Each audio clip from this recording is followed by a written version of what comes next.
أنا وقتي كفائدة وحن نقول بالشيخ محمود حليكة أي الميكروفون نقول بينيا فضيلة الشيخ محمود مقع إلا اللقبي وجعلان له حليكة هذا سيف يعني نقول واقعي معاكو تأثيري أعجب شيء runtii qisas fara badan oo aad ka sheekaysay aadaab الزواج oo cajaa'ibteeda lahayd way jirtaa مواقفta ijtimaaciga hal mowqif haddaad noo taaban lahayd way fiicnaan lahayd jazaaka allahu khayran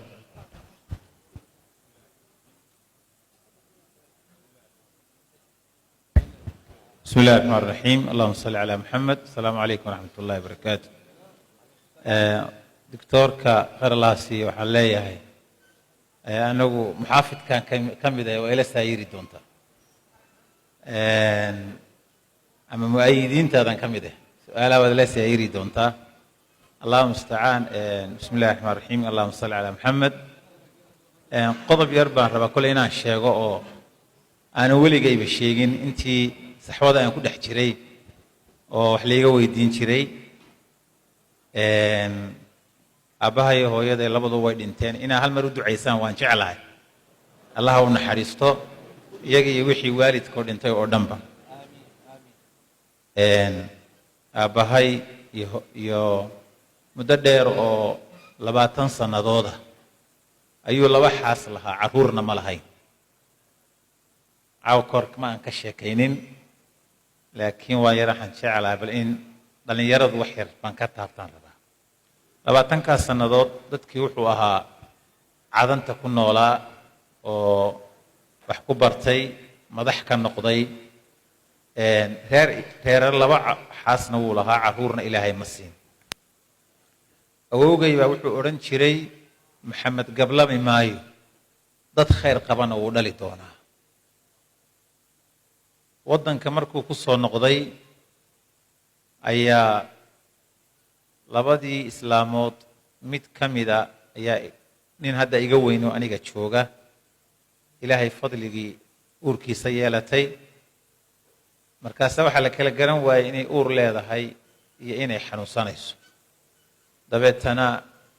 waxa ku dhacay xanuunkan tiibicaloolaadka la yiraahdo iyadoo uurna leh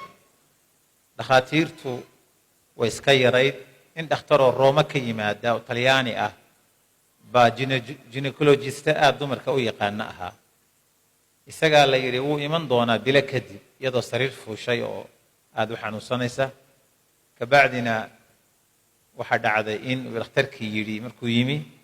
uurna way leedahay waana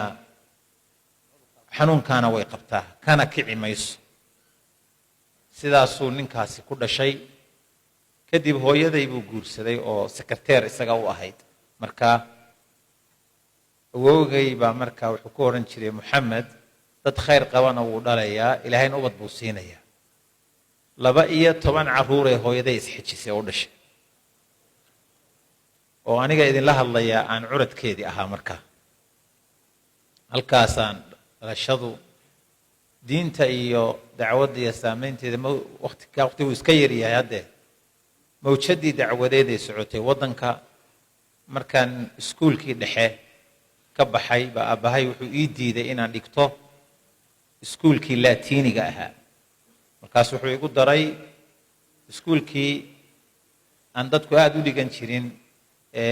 masaaridu ay dhigi jirtay afka carabiga lagu dhigan jiray halkaasay ka bilaabatay saameynta iyo inaan carabigii ku soo dhawaado iyo diintii ku soo dhawaado saameynta ugu weyn halkaasay ka bilaabatay sidaasan kaga takharujnay waxa ilaahay mahadi ah waalidku wuxuu ahaa qof salaad badan adkaarta anigu waxaan ku garaadsaday isagoo salaatuleelka tukada aabahay markaan damcayna iraado aaba aan kula tukado dadka hurdada fududna waanahay marka aan habeenkii isrogo waan soo jeedaa ilaahay fadligii qof baa markuu jiifsado isrogiisa aan ogeyn markastoo aan isrogo waan soo jeedaa markaan seexdo dadka hurdada fudud baa marka ah markaan arko soo tukanay aaba aan kula tukado caruurtu markay tukato salaatuleelka way ku khafiifaane yaadan ku khafiifin aaba iska daa oran jir markaas oran jir war adigoo yar yaadan waalane iska daa hadaba adkaartu marka akhrin jiray waxaan ka xifdiya afkiisa adkaaru sabaax marka uu labisanaya shaqada u kacayo allahumma bika asbaxna bika amsayna bika naxya bika namuut ereyadan afkiisa ka xifdiya ba kamid ah waxa kamid ah quraanka aayaadkan ka xifdiyay salaatuleelka markuu tukanayo aan ilaawin aayaadkan ka qabtay waxa kamid ah suuratul kahfi aayada u dambaysa suuratul tawba laqad jaakum rasuulun min anfusikum azizun alayh afkiisan ka xifdiyay anoo suuratul baraa aqooninba ku tukan jiray wallaahi alxamdu halkaasaan marka weligay adduunka intaan ku noolaa dhallinyaranimadeydii salaadna igama tegin soonna igama tegin haddaan caawa ilaahay la kulmo waxaan rajaynayaa inaan soon iyo salaad laygu lahayn waa fadli ilaahay waxaan taa u sheegayaa weligay ma sheegin dhallinyaradaan rabaa inaan cibaadada ku sagsaagin soonta yaraantuu nagu rabeeyey waalidku maxaan ku idhaahdaa iyo salaadaba saasaan ula qabsaday oon ku cibaadaysan jirin wallaahi alxamdu sidaasaan de kolley dacwadda iyo waqtiga la soo jaan qaaday waxyaabaha iigu cajabta badnaa intaan dacwadda kusoo dhex jiray waxaa ka mid ahaa markii aan dacwadda bilownay oo meel dhexe annagoo marayna ayaa waxaa dhacday qola kusoo duushay qabaa'ilku waa taa islaaya marka aniguna waan yara shaqshaqaysan jiray waxbaan dameer yar iyo waxbaan lahaayoo dameerkaasaan iibsadayoo ii shaqshaqayn jiray marmarna anaa biyaha ku dhaamin jiray marka dabeetana waxaa dhacday nin iska wadaadaan ahaayoo masaajid baan biyaha isaga shubi jiray waa soo daraa dhowr tanag 4 lewr baan ku rogaa masaajidka reerkii baa reer ku soo duulay cishadii dambe baan dameerkii nin wadaadana waan ahayo masaajidka niman suufiya waxba haysto kuma tukado waa diidana biyaha laakiin waa u shubaa waxaan isiradaa lagu weesaysto maantii dambe waxaan imi masaajidkiyo agtiisii dariyo waaweyn foostooyin waaweyn oo dab shidan oo hilib la karinayo awrna halkaa lagu qalay magaaladu waa meel waxay ku taallaa webiyada Soomaaliya mid uu maro mid ka mid ah magaceeda waxba hadda ma baahan la sheegay marka waxa dhacday haddii magaca la sheego dadka la garanayaa waxa dhacday in waxaan arkay webiga waxaa jirta biyo xireen la sameeyay biyo xireenkii baan sidaa u eegay rag baa sidaa u safan kulligood waa feedhaqaawan yihiin raggaad meesha safan nin quroo shaar iyo garan xiran kuma jiro go iyo macawis baa la wada xiran yahay ninkii xaaji axmed baa la oran jiray masaajidka odayga ka waxaan ku yiri war xaaji axmed ma wadaadka ikhwaanka ahaa bay yidhi war xaaji biyo baan shubay maanta maxaa jira dherigaa karaya awrka halkaa lagu qalayo soo ma aragtay awrka markaa docna waa laga saaray haragii docda kalena waa la wadaa waa lagu bisleynayaa alibari baa ka jira reer hebel baa soo duulay nimanka halkaa fadhiya waxa weeyaan alla barigan iyagaa cunaya quraan bay akhrinayaan reerkaasi in maxaan ku idhaahdaa aanu soo gelin magaalada la xijaabaya haye quraanka akhrinayaan muxuu yahay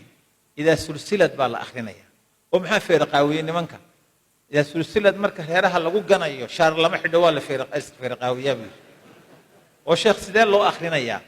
wuxuu yiri marka suurada la akhriyo ma waxaan ku yiri tiradoodu waa intee waa cadadka quraanku yiri waa 114 oo sheekh sidee bay idaa sulsilad quraanka dhan ma akhrinayaan may oo sidee u akhrinayaan wuxuu yiri marka ay marayaan silsaalaha bay kulligood waxay oranayaan silsaalaha